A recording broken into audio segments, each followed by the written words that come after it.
You're just spending all this money buying all these products to try and fade the hyperpigmentation, but you're going out without no sunscreen. So it's just like you're putting in the work, but you're like cancelling the work you're doing.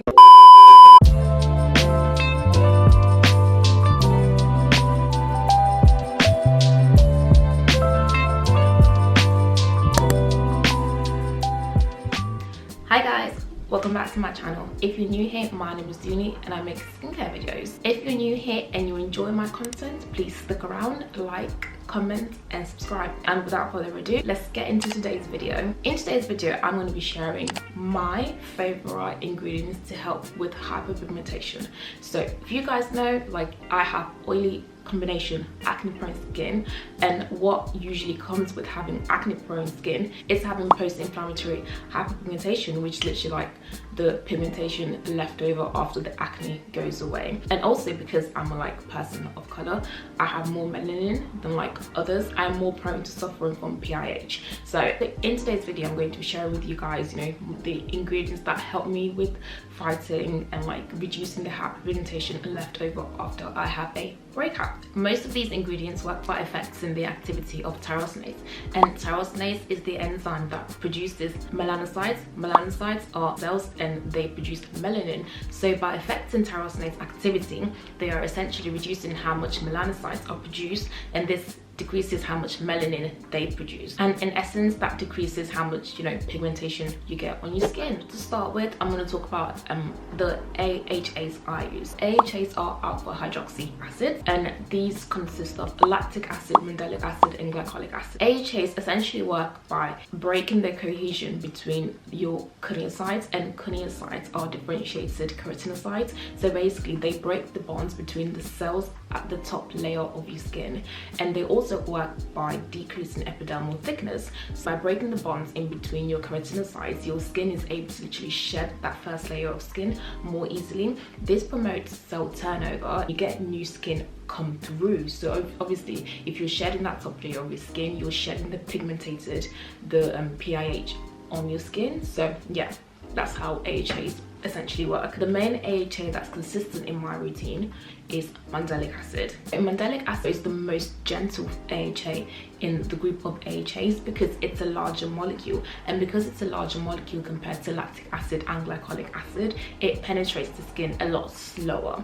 Therefore it's more suitable for sensitive skin because it's not as aggressive. The Mandelic acid I like to use is the ordinary Mandelic acid 10% and AHA. This works by helping your skin to exfoliate, shed the top layer of your skin, helping to clear your pores and essentially resulting in brighter and more even and clearer skin.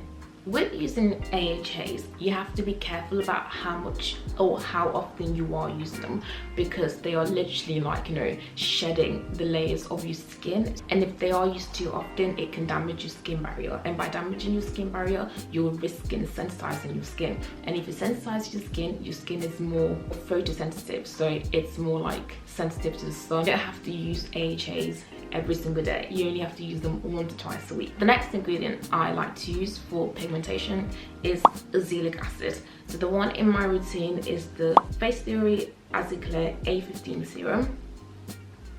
And azelaic acid is a naturally occurring dicarboxylic acid, and it helps to also reduce pigmentation, and it's especially good to help with those stubborn pigmentation marks that don't want to go away. So it's very good for people with a dark complexion, and it also works by reducing tyrosinase activity, which leads to melanin production. The next ingredient in my list is Kojic acid. Kojic acid is derived from mushrooms, and it's also a tyrosinase inhibiting ingredient, which reduces how much melanin is produced, helping to reduce how much pigment is on your skin.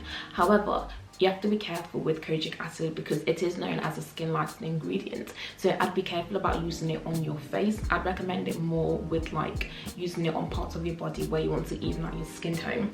And also with Kojic acid, be careful because it's quite strong, so it can sensitize your skin. The one in my routine, in my body routine, is the Kojic and skin lightening soap. But it's a skin lightening soap, but it's just even out your skin complexion, your armpits, or just where you just want to if you have any dark spots in your skin and you just want to lighten those up, I recommend Kojic acid. The next ingredient in my list of PIH fighting ingredients is Arbutin. So the one I have is a hyaluronic acid lotion by DunniB.X, but this one contains Arbutin inside. Arbutin is a derivative of hydroquinone.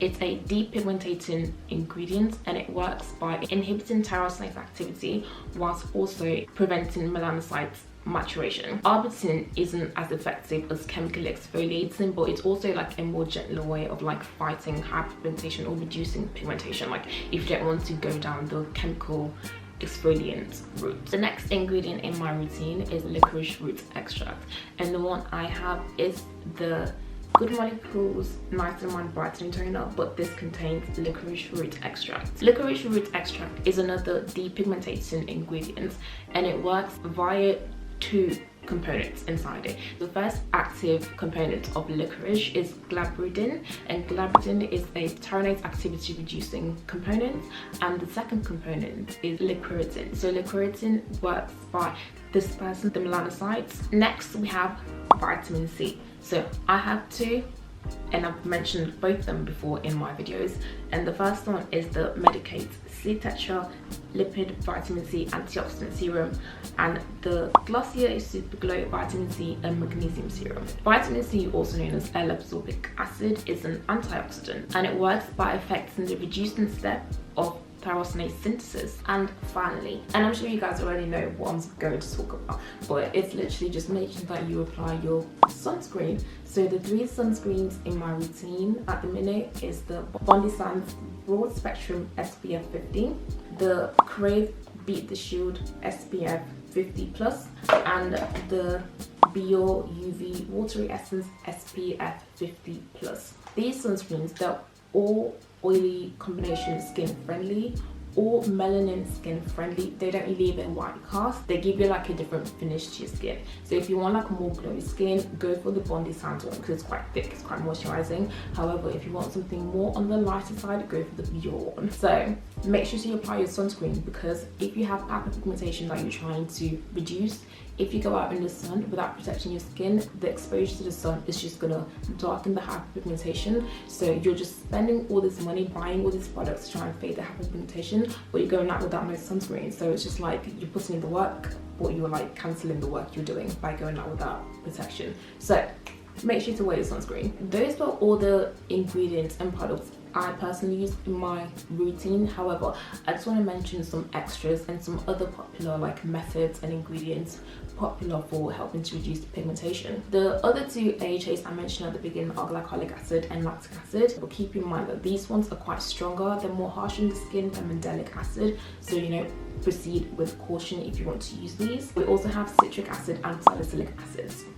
And then we have retinoids/tretinoin, which are vitamin A's, and vitamin A's are not only good for like fading hyperpigmentation, but these are good for like reducing fine lines and wrinkles, speeding cell turnover rates, and just helping to maintain fresh skin. For more persistent, very stubborn pigmentation that does not want to leave, we have hydroquinone, and hydroquinone is quite strong, it's very potent, so it's not an ingredient that you can like buy off the shelf. It's usually prescribed by dermatologists, so because it has to be like monitored, because if you use it too much, it can lead to literally whitening of your skin and like, you know, just affecting your skin in a bad way. And then we also have chemical peels. So I think you can get these from like estheticians and skin specialists and dermatologists as well. I think you can do these at home, but I would recommend doing a chemical peel by yourself. Go to a specialist who knows what they're doing. I just wanted to come in here quickly just to mention this product that I forgot to mention in my video, and it's the Garden of Wisdom Alpha Arbutin 2% and Kojic acid 1% serum. This is like a concentrated formula of Arbutin and Kojic acid together, which is literally I love. I feel like the results do take like 2 weeks to see, but it's really good. And I applied this to like specific areas. I don't apply it all over my face, just to areas that are like, you know, I have like the dark marks, and this helps to fade. But yeah. So we've reached the end of my video. Those were all the ingredients I like to use in my routine. What the ones I've mentioned are the ones I like to use, and the ones I mentioned after are, you know, others that are used. And yeah, hopefully that helps someone. Hopefully that helps someone out there decide what products they want to choose. Comment down below what you guys would like to see from me. If there are any like products or brands you want me to try, comment down below. I don't mind trying them out for you guys, and I will catch you on my next one. Bye.